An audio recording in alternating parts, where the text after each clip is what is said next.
Halo teman-teman, kali ini kita akan ngobrol tentang topik yang sedang hangat beredaran di ruang publik kita, yaitu Rohingya. Ruang publik kita sedang hangat, sedang dibanjiri oleh diskusi-diskusi pengungsi Rohingya. Jadi beberapa hari yang lalu ramai sekali dan cepat sekali viral tentang kedatangan saudara-saudara dari Rohingya, dari etnis Rohingya. Nah, dari kedatangan yang viral, dari kedatangan mereka yang membuat ramai, itu karena jumlah mereka yang ribuan. Jadi per hari ini itu ada 1000 sekian pengungsi yang setelah beberapa hari di laut akhirnya terdampar atau datang atau apapun nama teknisnya, yang jelas mereka hadir atau datang di Indonesia. Dari kedatangan mereka itu tentu saja kontroversi muncul di ruang publik kita. Kemudian apa-apa saja yang menjadi kontroversi, antara lain ada fasilitas yang mereka dapat. Kemudian ada, saya sebutnya budaya atau perilaku mereka yang menurut budaya orang kita kurang tepat. Tentang kebersihan lah, tentang cara mereka makan, tentang porsi mereka dan lain sebagainya itu. Kemudian juga ada dari topik yang sama muncul diskusi tentang organisasi yang mengurus mereka, yaitu UNHCR kalau nggak salah. Itu. Jadi kita akan pelan-pelan membahas atau ngobrolin tentang Rohingya. Jadi gini teman-teman, disadari atau tidak, pandangan kita sebagai manusia itu akan berubah sesuai dengan informasi yang kita terima. Jadi kalau teman-teman ingat ya, 6 tahun atau 5 tahun yang lalu kasus Rohingya ini muncul di permukaan menjadi isu dunia tentang sebuah etnis di salah satu negara yang mendapat subversif dan lain sebagainya, mendapat kekerasan lah, mendapat ketidakadilan, dan kita sebagai bangsa Indonesia kala itu juga ikut menggelar aksi solidaritas. Tepat 6 tahun yang lalu lah atau 5 tahun yang lalu, masyarakat kita banyak sekali yang melakukan atau melaksanakan aksi solidaritas untuk Rohingya. Nah, 6 tahun itu berlalu, hari ini mereka datang.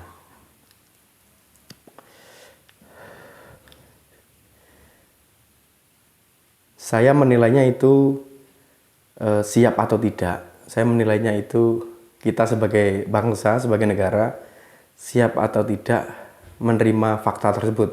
Setelah 6 tahun yang lalu kita ikut mendukung mereka, lah mereka datang nih, kita mau ngapain? Kita mau bantu apa? Dan itulah yang terjadi di ruang publik. Pembahasan-pembahasan atau pro kontra itulah yang sedang berselancar, yang sedang bergulir di tengah-tengah kita. Jadi gini teman-teman, kalau kita membahas tentang Rohingya, saya menyimpulkan ada 2 objek besar atau ada 2 semacam prinsip-prinsip besar yang saling bertabrakan. Saya ambil contoh ya. Kita itu sebenarnya sedang berbenturan dengan prinsip kemanusiaan dan prinsip kedaulatan. Inilah yang tidak akan temu. Inilah 2 hal yang tidak akan bisa berjalan beriringan dalam konteks Rohingya. Jadi kalau kita membahas tentang kemanusiaan, ya ada orang-orang Rohingya yang perlu dibantu. Jadi mereka yang sedang berkondisi lapar, mereka yang butuh tempat tinggal, mereka yang perlu mendapat penanganan yang segera secara kemanusiaan. Di sisi lain kita sedang berbenturan dengan kedaulatan. Nah, di kedaulatan kita sudah pasti bersudut pandang mereka itu bangsa lain. Kemudian mereka itu tamu. Dan tentu ya teman-teman, bangsa Indonesia ada traumatik tersendiri tentang tamu di masa lalu. Tamu dalam tanda kutip. Itu. Nah, sebenarnya yang menjadi kontroversi adalah framing-framing itu yang sekarang sedang beredar ya. Ini kita tidak akan ngobrolin tentang isu yang paling baru justru tentang Rohingya, yaitu apa yang disampaikan oleh Presiden Joko Widodo tentang isu perdagangan manusia. Kita tidak akan ke sana. Kita tidak akan mengobrolkan tentang itu. Ini kita ringan-ringan saja. Jadi tadi itu ada kemanusiaan dan kedaulatan, dua kepentingan yang saya rasa tidak bisa berjalan bareng. Artinya mungkin belum ada win-win solution untuk dua kepentingan ini. Yang membuat seru untuk diobrolkan yaitu pertanyaan-pertanyaan yang selalu muncul di ruang publik. Jadi saya sudah mencatat beberapa hal, yaitu tentang budaya yang bertabrakan. Jadi sopan santun dan segala macam lah itu.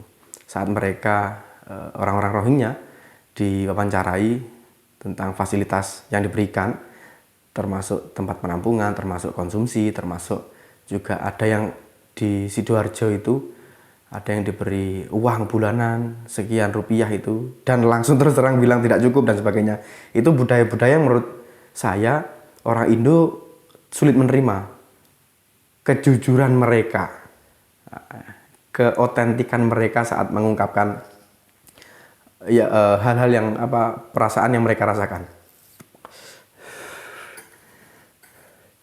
Terus lagi ya teman-teman, ini pertanyaan yang menurut saya menggelitik. Kok dengan mudah mereka dengan perahu yang tradisional bisa menembus atau bisa mendarat atau bisa berlabuh di pantai Indonesia? Ini saya tidak akan terlalu jauh ya, karena nanti endingnya tidak enak. Hanya pertanyaan publik yang kok bisa ya mereka lolos dari penjagaan teritori negara kita. Artinya apakah laut kita sebebas itu ditembus atau bagaimana? Saya tidak tahu juga teknisnya itu bagaimana. Teknisnya seperti apa, kalau ada kapal asing yang masuk, atau mungkin mereka dianggap bukan ancaman ya, sehingga tidak ada penjagaan khusus mereka memasuki wilayah kita, atau bagaimana. Informasi itu juga belum bisa sampai ke bawah, sehingga pertanyaan ini menjadi muncul. Kemana sistem keamanan kita saat ada pengungsi Rohingya yang masuk? Begitu. Kemudian yang menjadi kontroversi, ini ada kesenjangan teman-teman. Apa ya istilahnya yang ringan? Artinya begini, bangsa kita sendiri atau tuan rumah kita, gimana bahasa yang enak ya? Atau rakyat kita sendiri itu masih banyak yang perlu dibantu, masih banyak yang, mohon maaf, hidup di jalan, masih banyak yang mengais rezeki dengan sulit dan lain sebagainya. Sedangkan mereka dengan framing media yang sedemikian luar biasa, mereka hadir di sana mendapatkan makanan, mendapatkan uang dan lain sebagainya, itu di akar rumput tentu menjadi sebuah hal yang loh kok gitu ya, kok enak mereka ya dan sebagainya lah itu.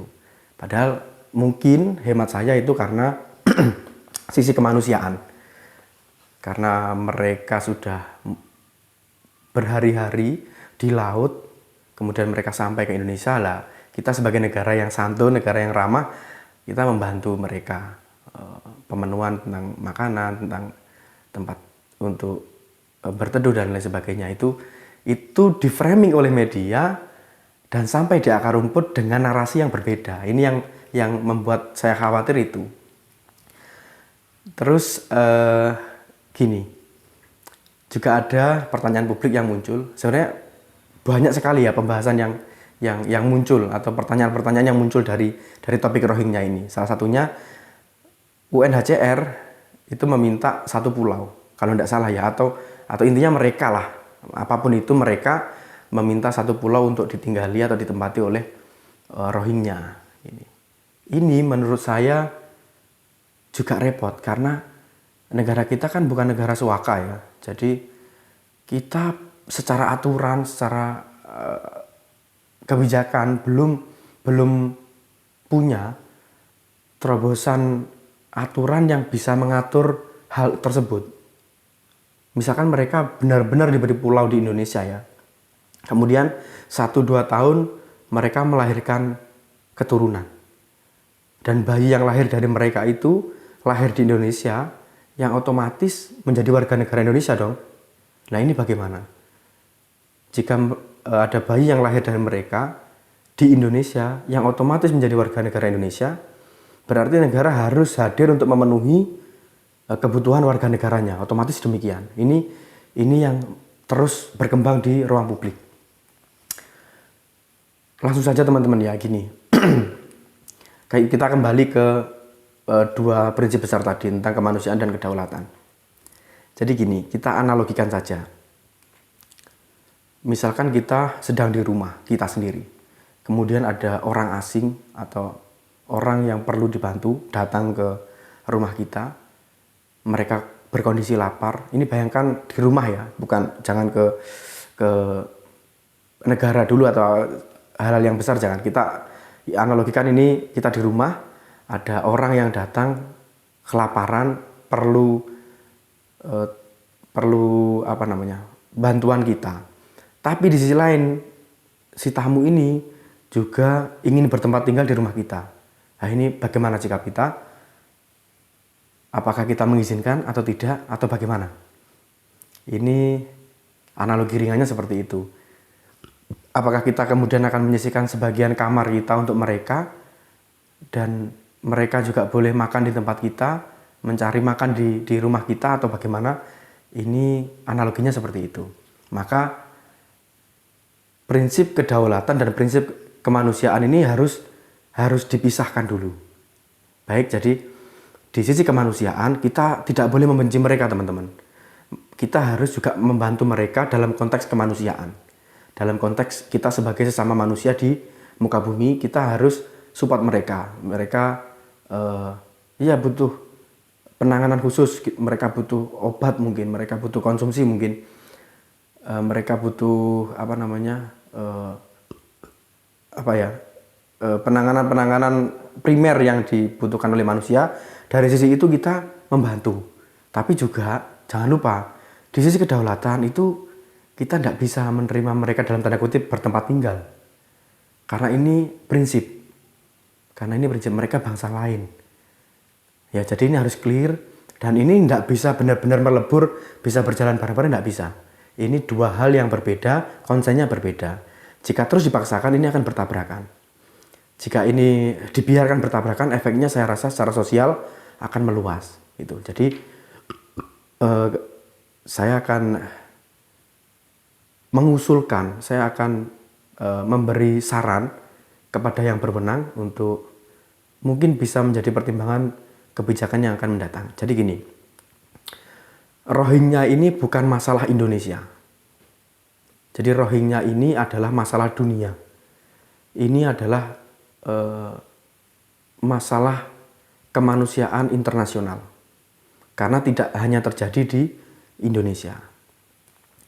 Maka saran saya, pemimpin kita harus segera membuat inisiatif untuk mengumpulkan pemimpin-pemimpin dunia, minimal se-ASEAN gitu. Minimal selingkup Asia ini kita kumpulkan. Kita harus duduk bersama, ngobrol bareng bagaimana nasib mereka sebagai manusia. Langkah-langkah apa yang sekiranya sesuai dan kesepakatan apa yang sesuai untuk menangani mereka. Jadi tidak boleh ini kemudian dilemparkan siapa yang menerima, negara mana yang menerima, monggo diatur sendiri, tidak boleh. Ini harus duduk bareng, kemudian mungkin ada yang ada yang mendapat bagian, oh ini kamu yang suplai tempat, kita yang suplai makanan, atau ini dibagi rata. Terus kemudian secara aturan bagaimana? Karena mereka ini bangsa pendatang, maka perlakuan secara kewarganegaraan bagaimana di negara kita masing-masing. Nah ini harus ada kesepakatan, karena teman-teman ya, ini sekali lagi adalah masalah kemanusiaan internasional. Ini bukan satu hal yang hanya dialami oleh Indonesia, ini dialami oleh banyak negara. Negara-negara tetangga kita juga menghadapi permasalahan yang sama tentang pengungsi Rohingya ini. Jadi itu mungkin segera dilakukan, sembari juga masyarakat kita harus sabar dulu. Bagaimanapun mereka juga manusia, kita harus juga membantu, tapi membantunya bukan memberi tempat tinggal, bukan kemudian membedakan mana mereka diberi fasilitas yang baik, kita rakyat kita sendiri tidak. Ya, itu jangan di framing seperti itu. Sekali lagi kita harus pisahkan mana itu yang di ranah kemanusiaan, mana di ranah kedaulatan. Di sisi kemanusiaan kita bantu mereka semampu kita. Oke. Jadi kalau di sisi kedaulatan kita harus segera membuat inisiasi negara-negara sekitar yang fokus, yang kemudian membuat kebijakan bareng-bareng untuk menangani masyarakat Rohingya ini. Jadi saya kira itu teman-teman video kita kali ini. Semoga bermanfaat untuk kita semua, semoga menambah wawasan. Juga saya mohon maaf bila ada hal yang sekiranya kurang berkenan, mohon dikoreksi. Sekian dari saya, see you, sampai bertemu di video selanjutnya.